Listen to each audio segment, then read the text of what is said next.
Hi friends, welcome to Xylem Guru. ഞാൻ രാജേശ്വരി വിനോദ്. ഇന്ന് നമ്മൾ ഡിസ്കസ് ചെയ്യുന്നത് സൈക്കോളജിയിലെ കേട്ടിട്ടുമായി ബന്ധപ്പെട്ട് പ്രീവിയസ് ഇയറിൽ വന്നിട്ടുള്ള കുറച്ച് ക്വസ്റ്റ്യൻസ് ആണ്. എന്ന് വെച്ച് ഇത് കേട്ടിട്ടിന് മാത്രമല്ല LP UPക്കും സഹായകരമാണ്. കാരണം ഓരോ മേഖലയിൽ നിന്നുള്ള ക്വസ്റ്റ്യൻസ് ആണ് ഡിസ്കസ് ചെയ്യുന്നത്. അപ്പോൾ നമുക്കിന്നൊരു 10 ക്വസ്റ്റ്യനാണ് ഞാൻ ഇന്നിവിടെ ഡിസ്കസ് ചെയ്യാൻ പോകുന്നത്. അപ്പോൾ നമുക്കിത് പാർട്ട് 1 ആയിട്ട് കാണാം. ഇനി വരും ദിവസങ്ങളിൽ കുറേശ്ശെ ഇടയ്ക്കൊക്കെ വന്ന് ഓരോ സെറ്റ് ക്വസ്റ്റ്യൻ പേപ്പർ 10 വീതം ഡിസ്കസ് ചെയ്ത് പോവാം. ഓക്കെ, ക്വസ്റ്റ്യൻസിലേക്ക് കടക്കാം അല്ലേ. അപ്പോൾ എന്താ ചെയ്യേണ്ടതെന്ന് ചോദിച്ചാൽ നമ്മളെപ്പോഴും എന്താ ചെയ്യുന്നത്? പഠിച്ചുകൊണ്ടേയിരിക്കുകയാണ്. ഈ പഠിച്ചുകൊണ്ടേയിരിക്കുന്ന വസ്തുതകൾ നമ്മൾ ചിന്തിക്കുമ്പോൾ വൈഗോട്സ്കിയുടെ സാമൂഹിക ജ്ഞാനനിർമ്മിതിവാദം അറിയാം, അതിലെ സോൺ ഓഫ് പ്രോക്സിമൽ ഡെവലപ്മെൻറ്റ് അറിയാം, അതിലെ കൈത്താങ് സ്കഫോൾഡിങ് എന്നുള്ള ഒരു ആശയം അറിയാം.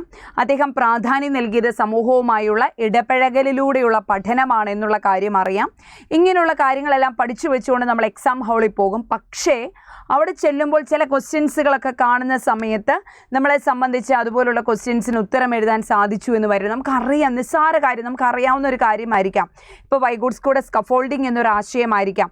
പക്ഷേ അത് കറങ്ങി ഇങ്ങനെ ചോദിക്കുമ്പോൾ നമ്മളെ സംബന്ധിച്ച് അതിൻ്റെ ഉത്തരം പറയുക ഡിഫിക്കൾട്ടായിരിക്കും. അപ്പോൾ അതുകൊണ്ട് എന്താണ് നമ്മളൊരു ക്വസ്റ്റ്യൻസ് ഓരോന്നും പ്രിപ്പയർ ചെയ്യുക. അത് LP UPക്കാണെങ്കിലും ശരി, കേട്ടിട്ടിനാണെങ്കിലും ശരി, ഒരുപാട് ക്വസ്റ്റ്യൻസിനെ പരിചയപ്പെടുക എന്ന് പറയുന്നത് വളരെ ഹെൽപ്ഫുള്ളായിട്ടുള്ള ഒരു കാര്യമാണ്. ഓക്കെ, അപ്പോൾ നമുക്ക് ക്വസ്റ്റ്യൻസിലേക്ക് കടക്കാം ഇല്ലേ. ജന്മസിദ്ധമായ എല്ലാ സവിശേഷതകൾക്കും കാരണം എന്താണ്? ജന്മസിദ്ധമായ എല്ലാ സവിശേഷതകളുടെയും കാരണം എന്താണെന്നാണ് ചോദിച്ചിരിക്കുന്നത്. അവിടെ ആ ക്വസ്റ്റ്യൻ ഉണ്ട്, the factor which is responsible for all the inborn traits. ജന്മസിദ്ധമായ എല്ലാ സ്വഭാവ സവിശേഷതകൾക്കും കാരണം എന്താണ് എന്നാണ് ചോദിച്ചിരിക്കുന്നത് അല്ലേ. അപ്പം ജന്മസിദ്ധമാണ് എന്ന് പറയുമ്പോൾ നമ്മുടെ പിതൃക്കളിൽ നിന്ന് ജീനുകളിലൂടെ വംശീയ പാരമ്പര്യമാണ് നമ്മളിൽ എത്തുന്നത് അല്ലെ. ജന്മസിദ്ധമായ ഇൻബോൺ കേപ്പബിലിറ്റി ഇവിടെ ഓൾറെഡി പറഞ്ഞിട്ടുണ്ട്, ഇൻബോൺ ആണ്. അല്ലെങ്കിൽ ജന്മസിദ്ധമായി എന്നിൽ വരുന്ന എല്ലാ ട്രേഡ്സിൻ്റെയും സവിശേഷതകൾ എന്താണെന്ന് ചോദിച്ചാൽ അത് പരിസ്ഥിതിയുമായി, നമ്മുടെ എൻവയോൺമെൻറ്റുമായി ബന്ധപ്പെട്ടതാണോ, നമ്മുടെ കൾച്ചർ അഥവാ സംസ്കാരവുമായി ബന്ധപ്പെട്ടതാണോ, നമ്മുടെ വിദ്യാഭ്യാസം അഥവാ എഡ്യൂക്കേഷനുമായി ബന്ധപ്പെട്ടതാണോ, നമ്മുടെ പാരമ്പര്യം, ജന്മസിദ്ധമായി കിട്ടുന്ന കഴിവുകൾ എന്ന് പറയുന്നത് നമ്മുടെ ക്രോമസോം വഴി ജീനുകളിലൂടെ നമുക്ക് കിട്ടുന്നതാണ് അല്ലേ. അങ്ങനെ ജീനുകളിലൂടെ നമ്മൾക്ക് കിട്ടുന്ന കഴിവുകളെയാണ് എന്തെന്ന് പറയുന്നത്? പാരമ്പര്യത്തിലൂടെയാണ് എന്ന് പറയുന്നത്. എന്തിലൂടെയാണ്? പാരമ്പര്യത്തിലൂടെയാണ് നമുക്ക് ആ കഴിവുകൾ കിട്ടുന്നത് എന്ന് മനസ്സിലാക്കാനായിട്ട് സാധിക്കും. അപ്പോൾ ജന്മസിദ്ധമായ എല്ലാ സ്വഭാവ സവിശേഷതകൾക്കും കാരണം എന്താണ് എന്ന് ചോദിച്ചാൽ അത് പാരമ്പര്യമാണ് എന്ന് പറയാനായിട്ട് സാധിക്കും. ഓക്കെ അല്ലേ കുഞ്ഞുങ്ങളെ. സെക്കൻഡ് ക്വസ്റ്റ്യനിലേക്ക് കടന്നു ചെല്ലുന്നു.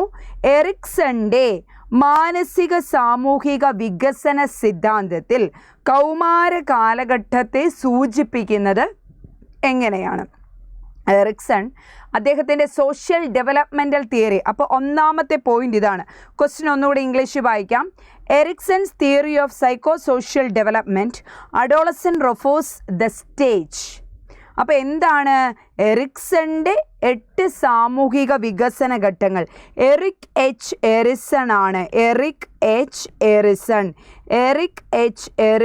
ആണ് എന്തിൻ്റെ? സോഷ്യൽ ഡെവലപ്മെൻറ്റ്, സൈക്കോ സോഷ്യൽ ഡെവലപ്മെൻറ്റിൻ്റെ വക്താവ് എന്ന് പറയുന്നു. സൈക്കോ സോഷ്യൽ ഡെവലപ്മെൻറ്റിൻ്റെ വക്താവ് ആരാണെന്ന് ചോദിച്ചാൽ ആരാണ്? എറിക് എച്ച് എറിസൺ ആണ്. അദ്ദേഹം 8 വികസന ഘട്ടങ്ങളിലൂടെയാണ് ഒരു സിദ്ധാന്തം ആവിഷ്കരിച്ചിരിക്കുന്നത്.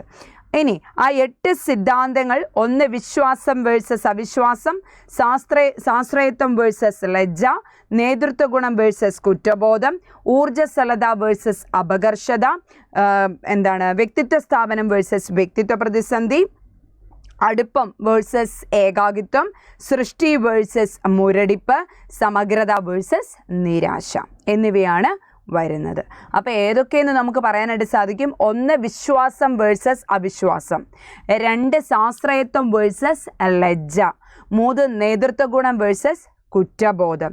4 ഊർജ്ജസ്വലത വേഴ്സസ് അപകർഷത. 5 വ്യക്തിത്വ സ്ഥാപനം വേഴ്സസ് വ്യക്തിത്വ പ്രതിസന്ധി. 6 നല്ല സൗഹൃദം വേഴ്സസ് ഏകാകിത്വം.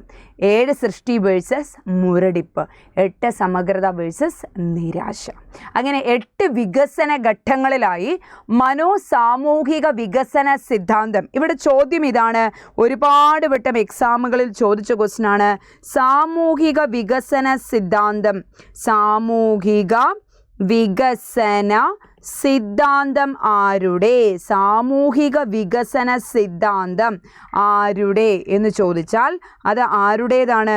എറിക് എച്ച് എറിസൻ്റെതാണ്. സാമൂഹിക വികസന സിദ്ധാന്തം ആരുടേതാണ്? എറിക് എച്ച് എറിസൻ്റെയാണ്. അദ്ദേഹം 8 ഘട്ടങ്ങളിലായിട്ടാണ് തരംതിരിക്കുന്നത്. ഏതാണ്? വിശ്വാസം വേഴ്സസ് അവിശ്വാസമാണ് ഒന്നാമത്തെ ഘട്ടം എന്ന് പറയുന്നത്. വിശ്വാസം വേഴ്സസ് അവിശ്വാസമാണ്. രണ്ടാമത്തെ എന്ന് പറയുന്നത് ചൊല്ലി പറയണേ, സ്വാശ്രയത്വം വേഴ്സസ് ലജ്ജ. സ്വാശ്രയത്വം വേഴ്സസ് ലജ്ജ എന്ന് പറയുന്നു. മൂന്നാമത്തെ നേതൃത്വ ഗുണം വേഴ്സസ് കുറ്റബോധം. നേതൃത്വ ഗുണം വേഴ്സസ് കുറ്റബോധം. നേതൃത്വ ഗുണം വേഴ്സസ് കുറ്റബോധം. നേതൃത്വ ഗുണം വേഴ്സസ് കുറ്റബോധം എന്ന് പറയുന്നു. അടുത്തതാണ് ഊർജ്ജസ്വലത വേഴ്സസ് അപകർഷത. എന്താണ്? ഊർജ്ജസ്വലത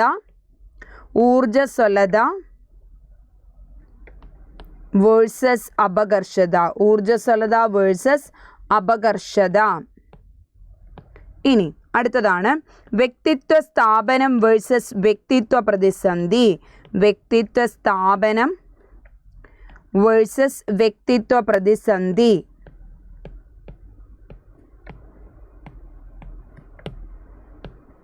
അടുത്തതാണ് നല്ല സൗഹൃദം വേഴ്സസ് ഏകാകിത്വം.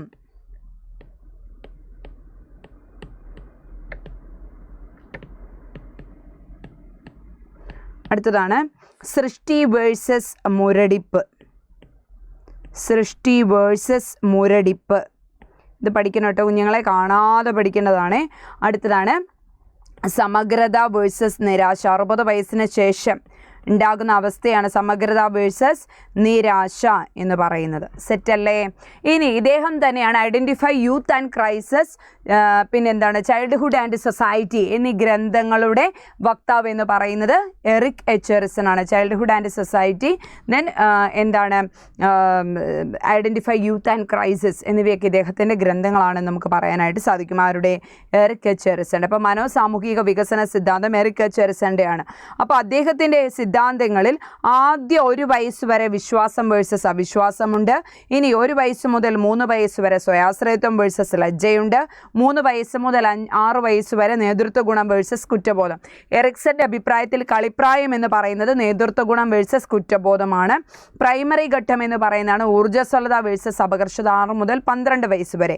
വ്യക്തിത്വ സ്ഥാപനം വേഴ്സസ് വ്യക്തിത്വ പ്രതിസന്ധി എന്നാൽ 12 മുതൽ 19 അഡോളസെന്റ് കാലഘട്ടം എന്നറിയപ്പെടുന്നു. പിന്നെ നല്ല സൗഹൃദം വേഴ്സസ് ഏകാകിത്വം എന്ന് പറയുന്നത് 20 വയസ്സ് മുതൽ 35 വയസ്സ് വരെയാണ്. സൃഷ്ടി വേഴ്സസ് മുരടിപ്പ് എന്ന് പറയുന്നത് 35 വയസ്സ് മുതൽ 60 വയസ്സ് വരെയാണ്. സമഗ്രത വേഴ്സസ് നിരാശ 60 വയസ്സിന് മുകളിലാണ് സമഗ്രത വേഴ്സസ് നിരാശ എന്ന് പറയുന്നത്. സെറ്റല്ലേ കുഞ്ഞുങ്ങളെ? ക്ലിയർ ആണെന്ന് വിചാരിക്കുന്നു. എറിക് എച്ച് എറിസന്റെ മനോസാമൂഹിക വികസന സിദ്ധാന്തം എന്ന് പറയുന്നത് ക്ലിയർ ആണ്. ഇനി ഭൗതിക വ്യവഹാരത്തിൻ്റെ വിവിധ മാനങ്ങൾ ഉൾപ്പെടുത്തി ഘടന അപഗ്രഥനത്തിലൂടെ ബുദ്ധി മാതൃക വികസിപ്പിച്ച ഘടന അപഗ്രഥന സിദ്ധാന്തം. ഘടന അപഗ്രഥന സിദ്ധാന്തം. ഓക്കെ, ഈ ഘടന അപഗ്രഥന സിദ്ധാന്തത്തിലൂടെ ബുദ്ധി മാതൃക വികസിപ്പിച്ചെടുത്തത് ആരാണ്? ആ സിദ്ധാന്തത്തിന് മറ്റൊരു പേരുണ്ട്. The structure of intellectual model was developed by the structure of intellectual model അഥവാ SI മോഡൽ. The structure of intellectual model അഥവാ SI മോഡൽ. ഇതിന് പറയുന്ന മറ്റൊരു പേരാണ് ത്രിമുഖ സിദ്ധാന്തം. എന്താണ്? ത്രിമുഖം. 3 മുഖങ്ങൾ ഉള്ളത് കൊണ്ട് ഇതിനെ ത്രിമുഖ സിദ്ധാന്തം. ബുദ്ധിയുടെ പ്രവർത്തനങ്ങൾക്ക് 3 മുഖങ്ങളുണ്ടായി എന്ന് 1959 ഘടനാ അപഗ്രഥനം എന്ന സങ്കേതത്തിലൂടെ വികസിപ്പിച്ച് കണ്ടെത്തിയ മനഃശാസ്ത്രജ്ഞൻ ആരാണ്? ഗോൾമാൻ ആണോ, സ്പിയർമാൻ ആണോ, ഗാർഡിനർ ആണോ ഗിൽഫോർഡ് ആണോ? ആരുടേതാണ് ത്രിമുഖ സിദ്ധാന്തം എന്നറിയപ്പെടുന്ന, അല്ലെ സ്ട്രക്ചർ ഓഫ് ഗിൽഫോർഡിൻ്റെ ത്രിമുഖ സിദ്ധാന്തം, അല്ലെ ഗിൽഫോർഡിൻ്റെ ബുദ്ധിഘടനാ മാതൃക. ഗിൽഫോർഡിൻ്റെ എന്തെന്നറിയപ്പെടുന്നത്? ഗിൽഫോർഡിൻ്റെ സിദ്ധാന്തം ഒന്നെങ്കിൽ അറിയപ്പെടുന്നത് ബുദ്ധിഘടനാ മാതൃക, ബുദ്ധിഘടനാ മാതൃക.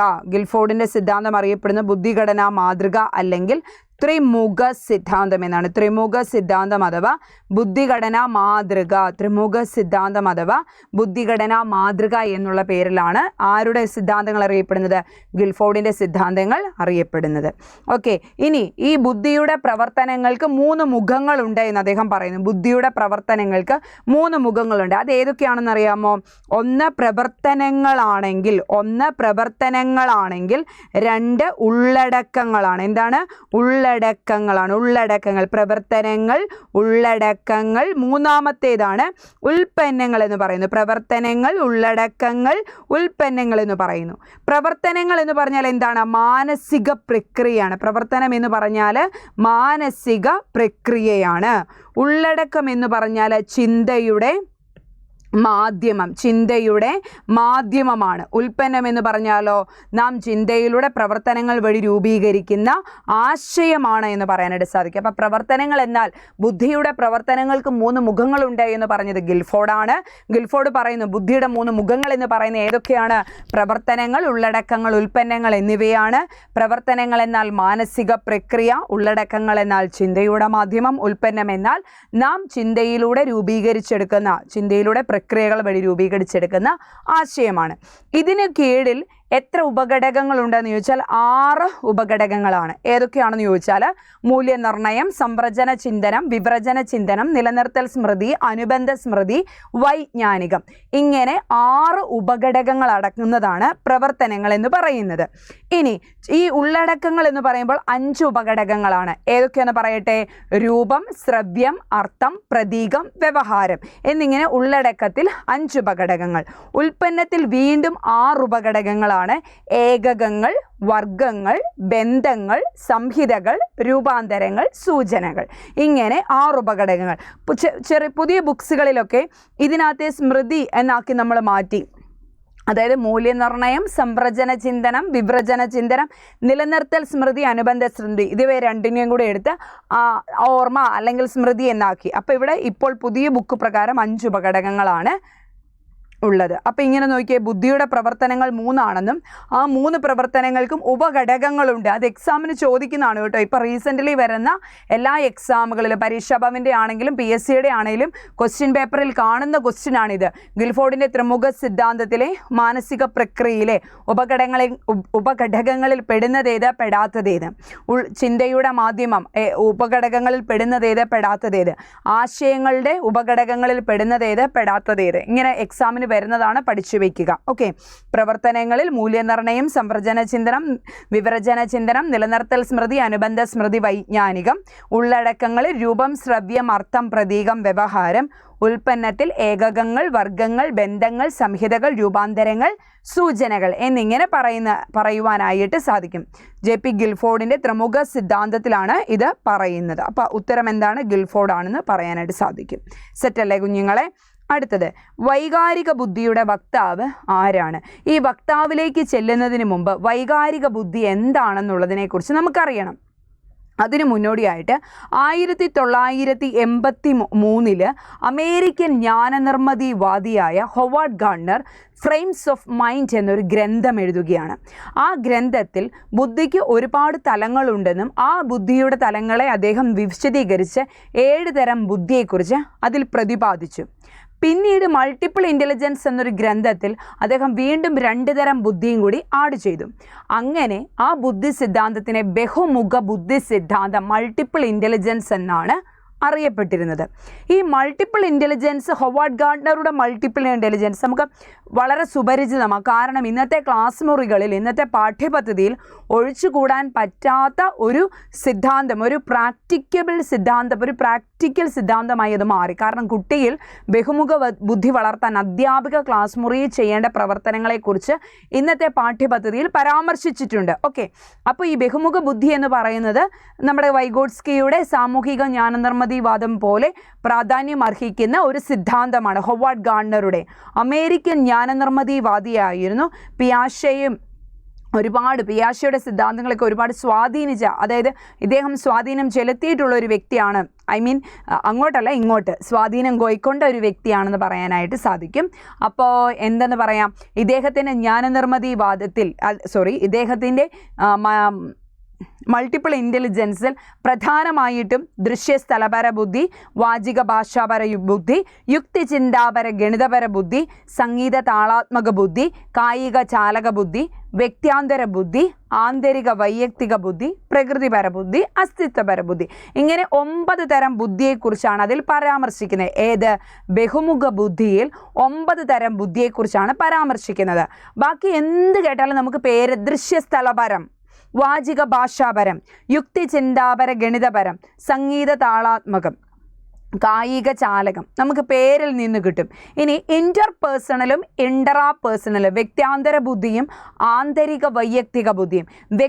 അന്തര ബുദ്ധി, വ്യക്തിക്ക് പുറത്തുള്ള, അപ്പം മറ്റുള്ളവരെ മനസ്സിലാക്കാൻ, അവരുടെ കാഴ്ചപ്പാടുകൾ മനസ്സിലാക്കാൻ ഒക്കെ ഒരു വ്യക്തി ഉപയോഗിക്കുന്നതാണ് വ്യക്ത്യാന്തര ബുദ്ധി എന്ന് പറയുന്നു. വ്യക്ത്യാന്തര ബുദ്ധി എന്ന് പറയുന്നു. മറ്റുള്ളവരെ മനസ്സിലാക്കാൻ, അവരുടെ മനോഭാവങ്ങളും താല്പര്യവും മനസ്സിലാക്കി പെരുമാറാനുള്ള ബുദ്ധിയാണ് ഇന്റർപേഴ്സണൽ ഇൻ്റലിജൻസ് അഥവാ വ്യക്ത്യാന്തര ബുദ്ധി എന്ന് പറയുന്നത്. ഇനി നമ്മുടെ പോരായ്മകളെയും നമ്മുടെ കഴിവിനെയും ഒക്കെ മനസ്സിലാക്കി പെരുമാറാനുള്ള ബുദ്ധിയാണ് ആന്തരിക വൈയക്തിക ബുദ്ധി എന്ന് പറയുന്നത്. എന്താണ് ആന്തരിക വൈയക്തിക ബുദ്ധി എന്ന് പറയുന്നത്? ആന്തരിക വൈയക്തിക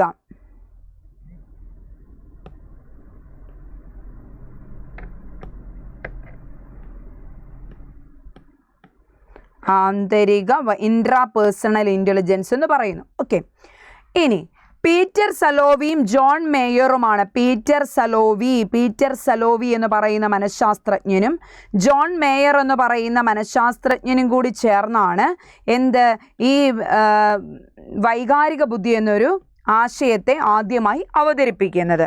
വൈകാരിക ബുദ്ധി. അപ്പോൾ ഈ വ്യക്ത്യാന്തര ബുദ്ധിയെയും ആന്തരിക വൈയക്തിക ബുദ്ധിയെയും ചേർന്ന് വ്യക്തിപര ബുദ്ധി എന്നാണ് അറിയപ്പെട്ടിരുന്നത്. എന്താണ്? വ്യക്തിപര ബുദ്ധി എന്നാണ് വിശേഷിപ്പിക്കുന്നത്. ഓക്കെ, വ്യക്ത്യാന്തര ബുദ്ധിയെയും ആന്തരിക വൈയക്തിക ബുദ്ധിയെയും ചേർന്ന് വ്യക്തിപര ബുദ്ധി എന്നാണ് വിശേഷിപ്പിച്ചത്. ഇതിൽ ഈ പീറ്റർ സലോവി എന്ത് ചെയ്തെന്ന് ചോദിച്ചാൽ ഈ വ്യക്തിപര ബുദ്ധിയെ എന്തെന്ന് വിശേഷിപ്പിച്ചു? വൈകാരിക ബുദ്ധി എന്ന് വിശേഷിപ്പിച്ചു. എന്തെന്ന് പറഞ്ഞു? വ്യക്തിപര ബുദ്ധിയെ വൈകാരിക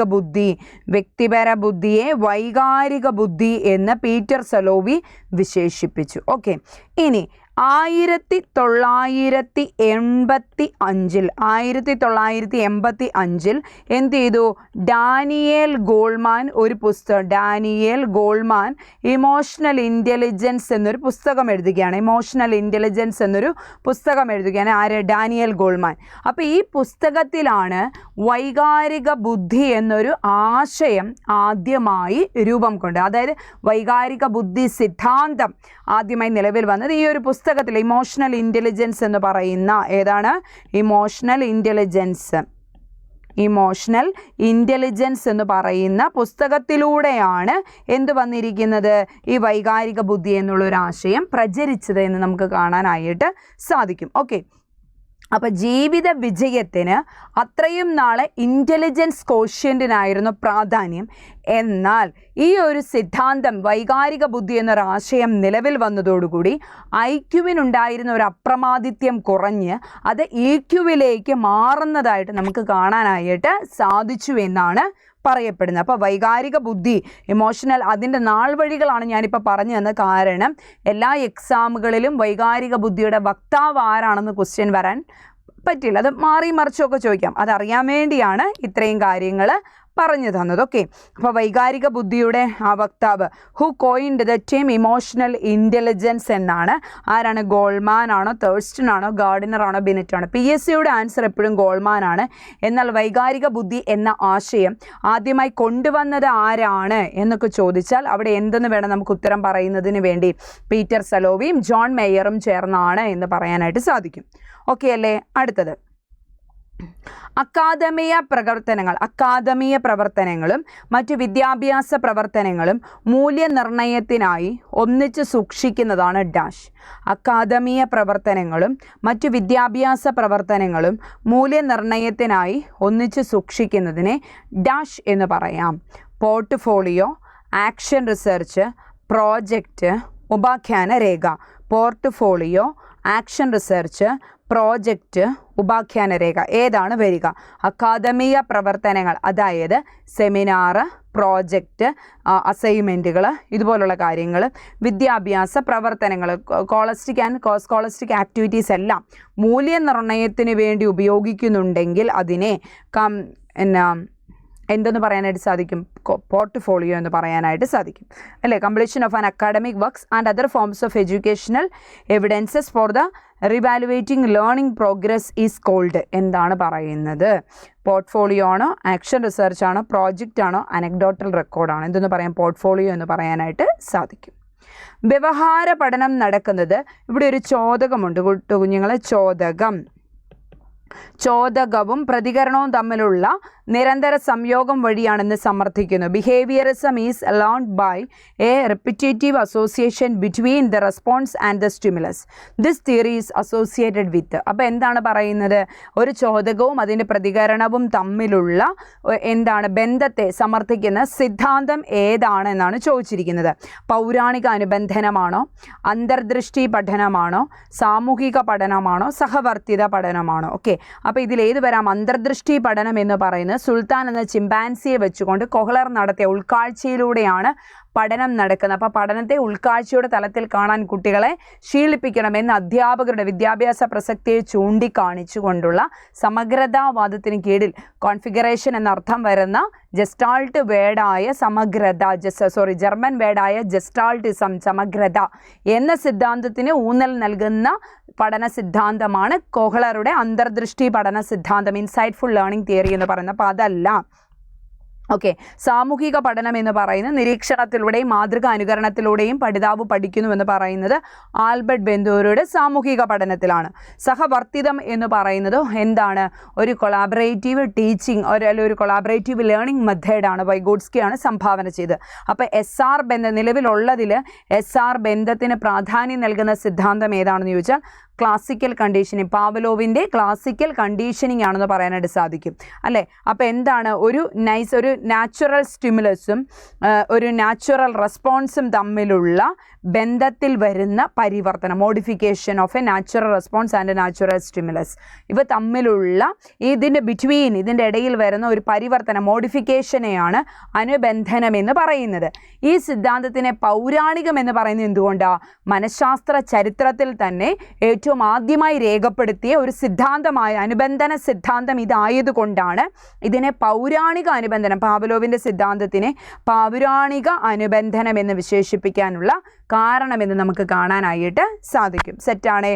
അപ്പോൾ വാദമനുസരിച്ച് പഠനം നടക്കുന്നത് ചോദകവും പ്രതികരണവും തമ്മിലുള്ള സംയോഗത്തിലൂടെയാണ് എന്ന് പറയുന്ന, നിരന്തര സംയോഗം വഴിയാണെന്ന് പറയുന്നത് പൗരാണിക അനുബന്ധന സിദ്ധാന്തത്തിലാണെന്ന് കാണാനായിട്ട് സാധിക്കും.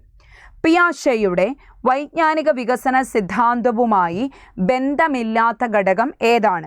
സാംശീകരണമാണോ, അധിനിവേശമാണോ, സ്കഫോൾഡിംഗ് ആണോ, സ്കീമയാണോ? സാംശീകരണം എന്ന് വെച്ചാൽ എന്താണ്? അസിമിലേഷൻ എന്ന് പറയാം. എന്താണ്? അസിമിലേഷൻ എന്ന് പറയാനായിട്ട് സാധിക്കും. സാംശീകരണം അതായത് പഴയ അറിവ് ഉപയോഗിച്ചുകൊണ്ട് നമ്മുടെ പരിസ്ഥിതിയുമായി ബന്ധപ്പെട്ട് പുതിയ അറിവ് സ്വീകരിക്കുന്ന പ്രക്രിയ. ഇനി നമ്മൾ എന്ത് ചെയ്തു? ഒരു പുതിയ അറിവ് സ്വീകരിച്ചു കഴിഞ്ഞാൽ അത് നമ്മുടെ നമ്മുടെ ബ്രെയിനിൽ കൊണ്ട് യഥോചിതമായ സ്ഥാനത്ത് കൊണ്ട് സൂക്ഷിച്ചു വയ്ക്കും. ആ പ്രോസസ്സിനെയാണ് അക്കോമഡേഷൻ അഥവാ അധിനിവേശം എന്ന് പറയുന്നത്. അക്കോമഡേഷൻ അഥവാ അധിനിവേശം എന്ന് പറയുന്നു. ഇനി ഈ സ്കഫോൾഡിംഗ് എന്ന് വെച്ചാൽ എന്താണ്? നമ്മുടെ ഒരു പഠിതാവിന് ഒരു കറണ്ട് എബിലിറ്റി ലെവൽ ഉണ്ടാവും. ഒരു പഠിതാവിന് ഒരു കറണ്ട്, അതായത് ഇപ്പോൾ അവൻ ആർജിച്ചു വെച്ചിരിക്കുന്ന ഒരു എബിലിറ്റി ലെവൽ ഉണ്ടാവും.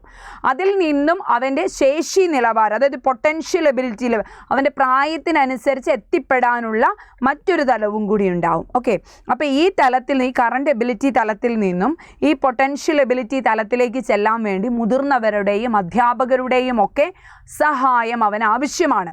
ഇത്തരത്തിലുള്ള സഹായത്തിനെയാണ് എന്തെന്ന് പറയുന്നത്, ഈ സ്കഫോൾഡിംഗ് എന്ന് പറയുന്നത്.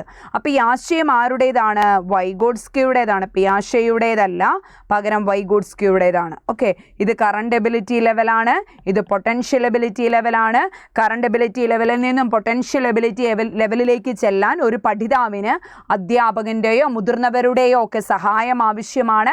അതിന് പറയുന്ന പേരാണ് സ്കഫോൾഡിംഗ് എന്നാണ് പറയുന്നത്. നെക്സ്റ്റ് ലാസ്റ്റ് വൺ സ്കീമ എന്നറിയപ്പെടുന്നു. എന്താണ്? സ്കീമ എന്നറിയപ്പെടുന്നു. സ്കീമ എന്നറിയപ്പെടുന്നു. ഓക്കെ, ഇത് നിങ്ങളുടെ ഒരു സെക്കൻഡ്, ഇത് നിങ്ങളുടെ ബ്രെയിൻ ആണെന്ന് വിചാരിക്കുക. ഇതെന്താണ്? നിങ്ങളുടെ ബ്രെയിൻ ആണ്. ഓക്കെ, നിങ്ങൾക്ക് തുണി അലക്കാൻ അറിയാമോ? അറിയാം. നിങ്ങൾക്ക് ഭക്ഷണം കഴിക്കാൻ അറിയാമോ? അറിയാം. നിങ്ങൾക്ക് മുട്ട പൊരിക്കാൻ അറിയാമോ? അറിയാം. നോട്ട് ബുക്കിൽ വൃത്തിയായിട്ട് എഴുതാൻ അറിയാമോ? അറിയാം. ഒരു ക്ലാസ്സിൽ ചെന്ന് റാപ്പോ ക്രിയേറ്റ് ചെയ്യാൻ അറിയാമോ? അറിയാം. ഓക്കെ, ഇനി ഒരു ലെസൺ പ്ലാൻ എഴുതാൻ അറിയാമോ? അറിയാം. നമുക്ക് നോളജ്, അണ്ടർസ്റ്റാൻഡിങ്, കോംപ്രിഹെൻഷൻ, ആപ്ലിക്കേഷൻ ലെവലിൽ ക്വസ്റ്റ്യൻ ഇടാൻ അറിയാമോ? അറിയാം. നമുക്ക് മൂല്യനിർണ്ണയം നടത്താൻ അറിയാമോ? അറിയാം. ഒരു ക്ലാസ്സിനെ മാനേജ് ചെയ്യാൻ അറിയാമോ? അറിയാം. ഓക്കെ, അപ്പോൾ ഇതെല്ലാം എന്താണ്? അനു എന്ന് പറയുന്ന ഒരു സാങ്കല്പിക കുട്ടിയുണ്ടെന്ന് വിചാരിക്കുക. ഈ അനുവിൻ്റെ ബ്രെയിൻ ആണ് ഇത്. ഓക്കെ, ഈ ബ്രെയിനെ നമ്മൾ സൈക്കോളജിക്കലി പറയുന്നത് വൈജ്ഞാനിക ഘടന എന്നാണ് പറയുന്നത്, കൊഗ്നിറ്റീവ് സ്ട്രക്ചർ എന്നാണ് പറയുക. ഈ ബ്രെയിൻ നമ്മൾ പറയുന്ന പേര് കൊഗ്നിറ്റീവ് സ്ട്രക്ചർ എന്നാണ് പറയുക. Okay, set. ഈ കൊഗ്നിറ്റീവ് സ്ട്രക്ചറിലെ ഈ തന്നിരിക്കുന്ന ഈ ചെറിയ ഉണ്ട, ഈ തന്നിരിക്കുന്ന ഈ ചെറിയ ഉണ്ട, ഈ തന്നിരിക്കുന്ന ഈ ചെറിയ ഉണ്ട എല്ലാം അനുവിൻ്റെ എന്താണ്? അറിവാണ്. ഭക്ഷണം കഴിക്കാനുള്ള അറിവ്, മുട്ട പൊരിക്കാനുള്ള അറിവ്, തുണി അലക്കാനുള്ള അറിവ്, ലെസൺ പ്ലാൻ തയ്യാറാക്കാനുള്ള അറിവ്, ബുക്കിൽ വൃത്തിയായി നോട്ട് എഴുതാനുള്ള അറിവ്. ഓക്കെ, അപ്പോൾ ഇതൊക്കെ എന്താണെന്നാ പറഞ്ഞേ? അറിവാണ്. അറിവാണ് എന്ന് പറഞ്ഞു. ഇതെല്ലാം എന്താണെന്നാ പറഞ്ഞേ?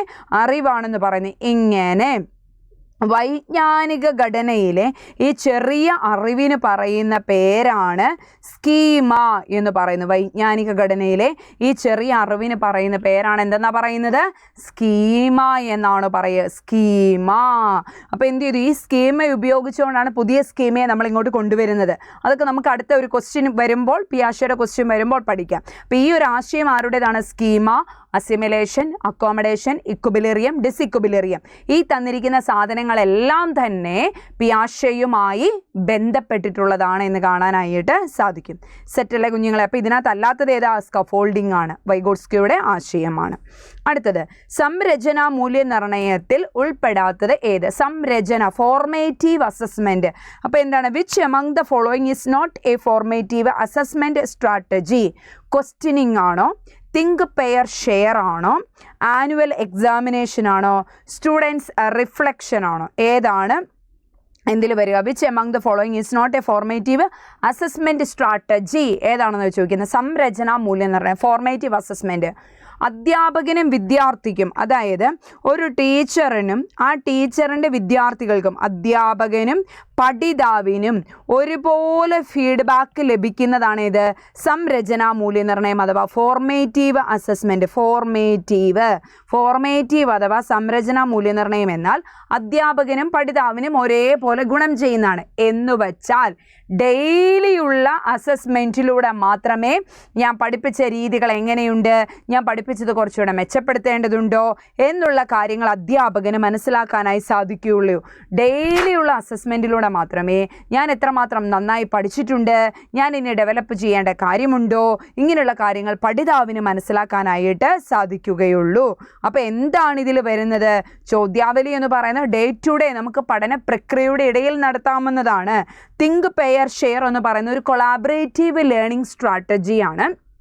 കൊളാബറേറ്റീവ് ലേണിംഗ് സ്ട്രാറ്റജി എന്ന് പറയാം. ഫ്രാങ്ക് ലൈമാൻ ആണിത് എന്ത് ചെയ്യുന്നത്?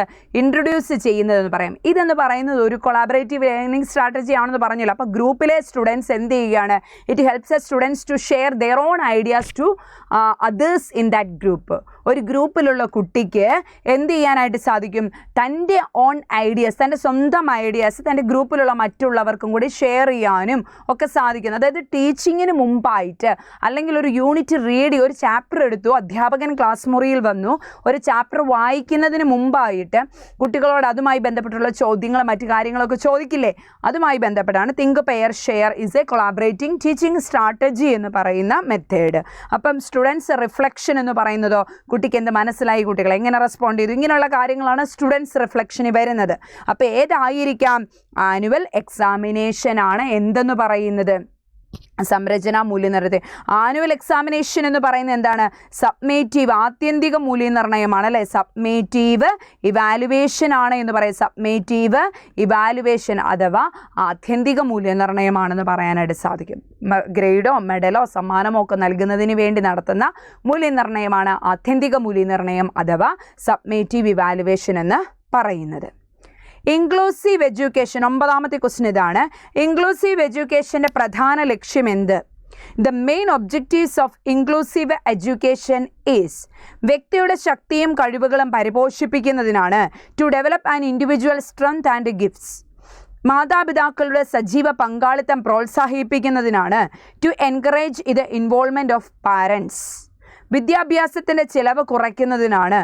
To minimise the cost of education, വൈകല്യമുള്ള കുട്ടികൾക്ക് തുല്യമായ അവസരം നൽകുന്നതിനാണ്. To provide equal access for students with disabilities. ഏത് വരാം?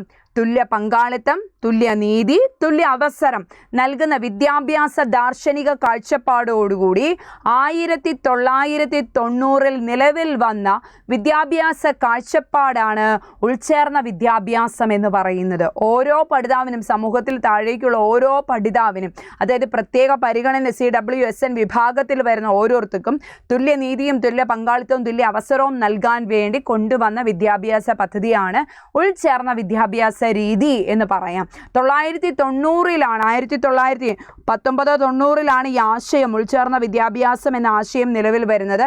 2016 എന്തു ചെയ്തു? ഈ ഉൾച്ചേർന്ന വിദ്യാഭ്യാസം എന്താണ്? ഒരു ആക്ട് നിലവിൽ വരികയാണ്. 1995 ഒരു ആക്ട് നിലവിൽ, ഇതുമായി ബന്ധപ്പെട്ടൊരു ആക്ട് നിലവിൽ വരുവാണ്. ആ ആക്ടിൻ്റെ പേരാണ് PWD ആക്ട് എന്ന് പറയുന്നത്, person with disabilities act. Person with disabilities act. ഈ ആക്ട് പ്രകാരം 7 വിഭാഗത്തിനെയാണ് ഉൾച്ചേർന്ന വിഭാഗത്തിൽ ഉൾപ്പെടുത്തി. ഇൻക്ലൂസീവ് എഡ്യൂക്കേഷനിൽ 7 വിഭാഗമായിരുന്നു 1995 PWD ആക്ട് പ്രകാരം ഉണ്ടായിരുന്നത്. പക്ഷേ ഈ ആക്ടിനെ എന്ത് ചെയ്തു? 2016 ആയപ്പോൾ ഒന്ന് പുതുക്കി ആക്ടിൻ്റെ പേരെന്ന് പറയുന്നത് right of person with disabilities act എന്നാണ്. RPWD ആക്ട് എന്നാണ് അറിയപ്പെടുന്നത്. RPWD ആക്ട് എന്നാ നിലവിൽ വന്ന് 2016 അപ്പോൾ 1990 ഉൾച്ചേർന്ന ആവശ്യം 1990 വന്നു. 1995 PWD ആക്ട് നിലവിൽ വരുന്നത്. അന്ന് ഈ ആക്ട് പ്രകാരം 7 വിഭാഗത്തിനെ ഉൾപ്പെടുത്തി. പിന്നീട് 2016 ഈ ആക്ട് വീണ്ടും പുതുക്കി, അത് RPWD ആക്ട് എന്നാണ് അറിയപ്പെടുന്നത്. ഈ ആക്ട് പ്രകാരം 14 വിഭാഗത്തിനെയാണ് കൊണ്ടുവന്നത്. അപ്പോൾ ഇപ്പോൾ ടോട്ടൽ എത്ര കുട്ടികളുണ്ട്, എത്ര വിഭാഗമുണ്ട്? ഉൾച്ചേർന്ന വിദ്യാഭ്യാസത്തിൽ 21 വിഭാഗങ്ങളുണ്ട് എന്ന് നമുക്ക് കാണാനായിട്ട് സാധിക്കും. അടുത്തത് സാമൂഹിക പഠന, ക്ലിയർ അല്ലേ കുഞ്ഞുങ്ങളെ? സാമൂഹിക പഠന സിദ്ധാന്തത്തിൻ്റെ വക്താവ്, social learning theory associated with Skinner, Albert Bandura, Maslow, Kohler. ആരാണ് സാമൂഹിക പഠന സിദ്ധാന്തത്തിൻ്റെ വക്താവ്? ആരാണ് സാമൂഹിക പഠന സിദ്ധാന്തത്തിൻ്റെ വക്താവ്? സാമൂഹിക പഠന സിദ്ധാന്തം പ്രാധാന്യം നൽകുന്നത് നിരീക്ഷണ പഠനത്തിനാണ്. മാതൃക, അനുകരണത്തിലൂടെയും നിരീക്ഷണത്തിലൂടെയുമുള്ള പഠനത്തിനാണ് സാമൂഹിക പഠന സിദ്ധാന്തം. ഈ ഒരു ക്വസ്റ്റ്യൻ കേൾക്കുമ്പോഴേ എല്ലാവരും എന്താ വൈഗോട്സ്കി എഴുതുന്നത്. പൊതുവെ ഈ ക്വസ്റ്റ്യൻ കൊടുത്താൽ അയ്യോ ഇതിനകത്ത് വൈഗോട്സ്കി ഇല്ലല്ലോ, ഇനി ആരായിരിക്കും ഉത്തരം എന്നുള്ള സംശയം വരും. വൈഗോട്സ്കി സിദ്ധാന്തം സാമൂഹിക ജ്ഞാനനിർമ്മിതിവാദം എന്നാണ് അറിയപ്പെടുന്നത്. സാമൂഹിക പഠന സിദ്ധാന്തം അല്ലെങ്കിൽ സാമൂഹിക വൈജ്ഞാനിക പഠന സിദ്ധാന്തം ആരുടെ എന്ന് ചോദിച്ചാൽ ആൽബർട്ട് ബെന്തൂരയുടെ എന്ന് വേണം. സാമൂഹിക വൈജ്ഞാനിക, സോഷ്യൽ കൊഗ്നിറ്റീവ് ലേണിംഗ് തിയറി അല്ലെങ്കിൽ സോഷ്യൽ ലേണിംഗ് തിയറി ആരുടെ എന്ന് ചോദിച്ചാൽ ആൽബർട്ട് ബെന്തൂരയുടെ എന്ന് വേണം നമ്മൾ പറയുന്നതിന് വേണ്ടി. പ്രസിദ്ധമായ ബോബോ പാവ പരീക്ഷണം നടത്തിയ വ്യക്തിയാണ് കനേഡിയൻ മനഃശാസ്ത്രജ്ഞനായ ആൽബർട്ട് ബെന്തൂര എന്ന് പറയാനായിട്ട് സാധിക്കും. ഓക്കെ, ഇനി ഇദ്ദേഹം തൻ്റെ സിദ്ധാന്തത്തിലൂടെ എന്താണ് അവതരിപ്പിച്ചതെന്ന് ചോദിച്ചാൽ അനുകരണത്തിലൂടെയും നിരീക്ഷണത്തിലൂടെയുമാണ് പഠനം നടക്കുന്നത്. ക്ലാസ്സിൽ വരുന്ന കുട്ടികളെല്ലാം അനുകരണ വാസനയുള്ളവരാണ്. അവരുടെ മുമ്പിൽ അധ്യാപകൻ ഒരു മാതൃകാ വ്യക്തിയായി നിൽക്കണം എന്നുള്ള ആശയവും ആൽബർട്ട് ബെന്തൂരയുടേതാണ് എന്ന് കാണാനായിട്ട് സാധിക്കും. അപ്പം നമ്മൾ ഇതിനകത്ത് ശ്രദ്ധ, നിലനിർത്തൽ എന്ന് പറഞ്ഞുകൊണ്ട് ഏകദേശം ഘട്ടങ്ങളൊക്കെ നമുക്ക് പഠിക്കാനുണ്ട്. ആൽബർട്ട് ബന്ദൂരയുടെ സിദ്ധാന്തവുമായി ബന്ധപ്പെട്ടുകൊണ്ട് നമുക്ക് കുറച്ച് ഘട്ടങ്ങളും കാര്യങ്ങളും ഒക്കെ, അതായത് അതായത് സ്മരണയെ നിലനിർത്തുന്ന ഘട്ടങ്ങൾ എന്ന് പറഞ്ഞുകൊണ്ട് പഠിക്കാനുണ്ട്. അപ്പോൾ അത്രയും പ്രധാനമായിട്ടും